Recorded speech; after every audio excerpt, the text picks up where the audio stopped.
Good morning and Sai Ram to all. बच्चों, अभी तक आपने विभक्ति के बारे में पढ़ा। ठीक है, पिछले अध्याय में जो अध्याय 14 था उसमें क्या पढ़ा आपने? प्रथम विभक्ति के बारे में। ठीक है, जिसमें कि विभक्ति, कारक और चिन्ह, इसके बारे में पढ़ा। तथा वो चार्ट जो आपके पास था, कर्ता ने, कर्म को, करण से, ये सब आपने याद कर लिया होगा। जब तक हम ये याद नहीं करेंगे तो हमें नहीं पता चलेगा कि जो भी अगर हम सेंटेंस बनाएंगे तो कैसे ये शब्द कहाँ से आए, किस तरह से आए, कौन से लकार से आए या कौन सी विभक्ति से आया, आपको पता नहीं चलेगा। ठीक है, तो जो कर्ता ने, कर्म को, करण से, संप्रदान के लिए, ये आपको याद करना ही है। इसके कारक, इसके चिन्ह और विभक्ति का कि कौन सी है, प्रथमा है या द्वितीय है या तृतीय है। ठीक है, तो आशा करती हूँ कि ये अध्याय 14 आपको भली भांति याद हो गया होगा और उनके शब्दों के अर्थ, कठिन शब्द और जो क्वेश्चन आंसर थे उस पार्ट में फिलअप और संस्कृत में अनुवाद इत्यादि। ठीक है, अब है हमारे पास अध्याय 15 द्वितीय विभक्ति। अब हम किसके बारे में पढ़ेंगे? अध्याय 15 द्वितीय विभक्ति के बारे में पढ़ेंगे, जो कि आपके पास बुक भी है, आप अपनी बुक में भी देख के पढ़ सकते हैं, उसे याद करेंगे। जब तक आप याद नहीं करेंगे तो समझ में नहीं आएगा। तो पहले अध्याय में था आपके पास प्रथमा विभक्ति, चिन्ह था आपके पास कर्ता ने। क्या चिन्ह था आपके पास? कर्ता ने। अब है द्वितीय विभक्ति में कौन सा चिन्ह है? चिन्ह क्या है? को। क्या चिन्ह आएगा इसमें? को। तो कर्ता ने कर्म को, तो क्या आया ये द्वितीय विभक्ति में? कर्म को। तो पुल्लिंग शब्द, जैसे चार्ट आपके पास बना है, पुल्लिंग शब्द में है बालक। बालक शब्द का आया, शब्द क्या है? बालक। तो बालकम क्या आया? बालकम, बालको, बालकान। द्वितीय विभक्ति में क्या आता है? बालकम, बालको, बालकम। और प्रथमा विभक्ति में क्या आया था? बालकः, बालको, बालकः। क्या आया था प्रथमा विभक्ति में? बालकः, बालको, बालका। लेकिन अब द्वितीय विभक्ति में क्या आया? बालकम, बालकौ, बालकान। वही स्त्रीलिंग में क्या आया? बालिकाम, बालिके, बालिकाः। क्या आया? बालिकाम, बालिके, बालिकाः। और ये नपुंसक लिंग में क्या आया? मित्रम, मित्रे, मित्राणि। मित्रम, मित्रे, मित्राणि। ठीक है, तो इस तरह से आपके पास अभी तो आपके पास दूसरा चिन्ह शुरू हुआ है। कर्ता ने आपने पढ़ लिया, जो कि प्रथम विभक्ति में आता है ने। तो बालकः, बालको, बालका, उसमें क्या आया था? बालकः, बालको, बालका। लेकिन अब इसमें क्या है? बालकम, बालको, बालकान। ठीक है, तो एक वचन, द्विवचन और बहुवचन, ये सब आपको समझना है। फिर आपको शब्द रूप तरीके से याद करना है। बालका, बालको, बालका, बालकम, बालको, बालकान। इस तरह से आपको पूरा चार्ट आपको याद करना होगा, तभी आपको समझ में आएगा। ये है, अब स्त्रीलिंग में भी पढ़ लिया आपने। तो इस पार्ट में पहले आप इस चार्ट को याद करोगे। ठीक है, उसके बाद अब हमारे पास है इसका जो यहाँ पर पिक्चर बना है, एक बच्चा पुस्तक पढ़ रहा है। तो ये बालका पुस्तकम पठति, तो ये पुस्तकम आया है। ये क्या है? ये क्या है? नपुंसकलिंग। तो नपुंसकलिंग में मित्रम, जैसे कि आपको आया ना आपके नपुंसकलिंग में मित्रम, मित्रे, मित्राणि। तो एक वचन में है क्योंकि वो एक है, तो वहाँ पर क्या है? पुस्तकम। एक लड़का क्या पढ़ रहा है? पुस्तक पढ़ रहा है। ठीक है, तो वो आया है आपके पास बालकः पुस्तकम पठति। क्या? बालकः पुस्तकम पठति। तो क्या लड़का क्या पढ़ रहा है? किताब पढ़ रहा है, पुस्तक पढ़ रहा है। अब है बालकः पुस्तके पठति। बालकः पुस्तके पठति। तो बालक क्या पढ़ रहा है? पुस्तके, मतलब मित्रे, मित्रम, मित्रे, मित्राणि। द्विवचन में क्या आ गया? पुस्तके। तो बालक दो पुस्तकें पढ़ता है। आया समझ में? अब है बालकः पुस्तकानि पठति। बालकः पुस्तकानि पठति, बालक अनेक पुस्तकें पढ़ता है। तो पुस्तकानि जैसे मित्राणि, क्या आया, मित्रम मित्रे मित्राणि, तो मित्राणि बहुवचन रूप हुआ। पुस्तक पुस्तकम जैसे मित्रम मित्रे मित्राणि, तो पुस्तकम पुस्तके पुस्तकानि, क्या पुस्तक का क्या हो गया बहुवचन रूप पुस्तकानि, पुस्तक का क्या हो गया पुस्तकम पुस्तके पुस्तकानि, मित्रम मित्रे मित्राणि।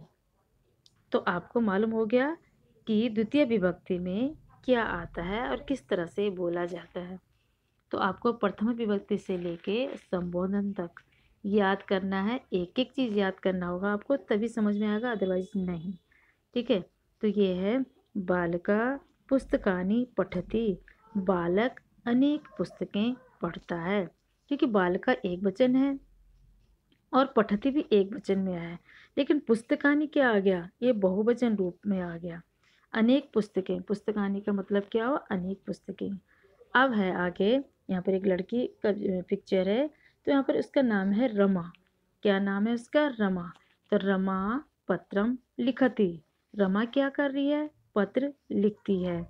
तो पत्रम का मतलब होता है एक पत्ता भी होता है और पत्रम का एक पत्र भी होता है। तो पत्रम एक वचन है वो, तो मित्रम, जैसे कि मित्रम एक वचन है, मित्रम मित्रे मित्राणि।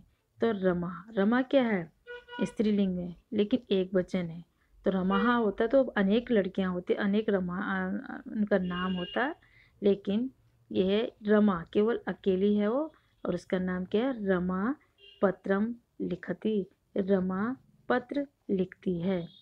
अब है रमा पत्रे लिखती, रमा दो पत्र लिखती है, पत्रे मित्रम मित्रे मित्राणि, पत्रम पत्रे पत्राणि। तो पत्रम यहाँ पर है पत्रे, तो पत्रे का मतलब है दो पत्र, ये द्विवचन रूप आया है।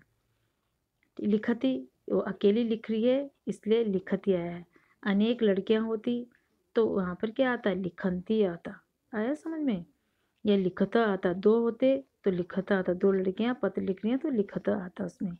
लेकिन यहाँ पर क्या है, रमा पत्रे लिखती, रमा दो पत्र लिखती है। आया समझ में। अब है रमा पत्राणि लिखती, रमा पत्राणि लिखती, रमा अनेक पत्र लिखती है। पत्राणि का मतलब क्या, मित्रम मित्रे मित्राणि, मित्राणि क्या है, बहुवचन रूप, क्या था मित्राणि। यहाँ पर आपको ऊपर जो चार्ट में दिया गया है वो मित्राणि होगा, वहाँ पर वो बहुवचन रूप में आया है, तो वही पत्राणि क्या हुआ, बहुवचन है, उसमें अनेक पत्र लिख रही है वो। ठीक है, तो रमा अनेक पत्र लिखती है। अब है आगे, छात्रा आचार्याम नमति, छात्रा आचार्याम नमति। तो छात्रा क्या कर रही है, आचार्य को नमस्कार करती है। ठीक है, तो आचार्य, तो यहाँ पर तो देखने में तो यहाँ पर क्या लग रहा है, मतलब टीचर लग रहा है, लेकिन आचार्य, तो आचार्य किसको बोलेंगे, आचार्य लेडी टीचर को बोलते हैं। ठीक है, तो आचार्य, तो आचार्य उसमें आ की मात्रा नहीं होगी, तो वो क्या होगा, क्या होगा, जेंट्स टीचर, और अगर आचार्य है तो लेडी टीचर। तो छात्रा अध्यापिका को नमस्कार करती है, छात्रा दो अध्यापिकाओं को नमस्कार करती है, या छात्रा आचार्य नमति, छात्रा आचार्य नमति, छात्रा दो आचार्यों को नमस्कार करती है, अध्यापिकाओं को नमस्कार करती है। और छात्रा आचार्य नमति, छात्रा अनेक अध्यापकों को नमस्कार करती है। ठीक है, अनेक अध्यापकों को नमस्कार करती है। ठीक है, लेकिन यहाँ पर है जनः मयूरम पश्यति, जनः मयूरम पश्यति, जनः मतलब लोग, आदमी या लोग, लोग मोर को देखते हैं। ठीक है, तो जनः मयूर पश्यन्ति। आया समझ में। तो यहाँ पर क्या लिखा गया है,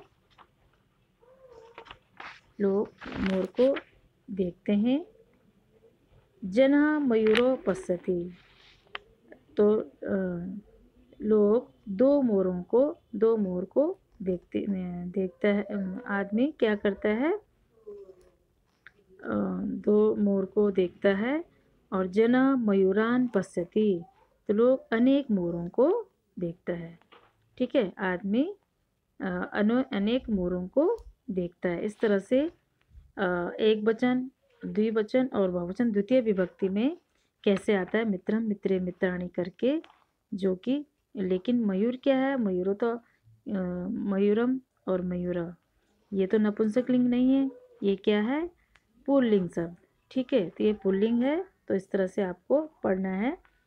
और नेक्स्ट वीडियो में आपके पास जो इसका अभ्यास कार्य है द्वितीय विभक्ति का, और उसमें हिंदी में अनुवाद होगा, संस्कृत में अनुवाद होगा। ठीक है, फिलअप होंगे, शब्दों को द्विवचन रूप में विभक्ति का रूप बनाकर करना है, या संस्कृत में उत्तर दीजिए या वाक्य बनाइए। इस तरह से आपके पास नेक्स्ट वीडियो में आपको अभ्यास कार्य करवाया जाएगा। तथा तब तक आपने ये चैप्टर इस तरह से पढ़ना है कि बालका पुस्तकम पठति, पुस्तकम कहाँ से आया, ये द्वितीय विभक्ति का रूप है, या एक वचन में क्या आता है, द्विवचन में क्या आता है, और बहुवचन में किस तरह से क्या आता है। और इसे जो शब्द रूप आपके पास बुक में व्याकरण में जो भी चैप्टर है बुक के पीछे, मैंने कहा है कि संस्कृत शुरू से लेके अंत तक कभी भी पुरानी नहीं होती, उसका पहला चैप्टर भी है। तो ऐसा नहीं है कि हमारा पहला चैप्टर फिनिश हो गया तो हमने वो चैप्टर नहीं पढ़ना है, नहीं, बार बार आपको पार्ट 2 देखना ही पड़ेगा, बार बार आपको चेक करना है कि पार्ट 2 में क्या है। व्याकरण लास्ट पेज में भी है, और स्टार्टिंग में भी व्याकरण में शब्द रूप, धातु रूप, ये सब आपको लर्न करना है। धातु रूप आपको अच्छी तरीके से याद हो गए हैं, लेकिन अब शब्द रूप आपको तरीके से याद करना है। आया समझ में? तो अब हम नेक्स्ट वीडियो में आपको अभ्यास कार्य करवाएंगे। साईं राम।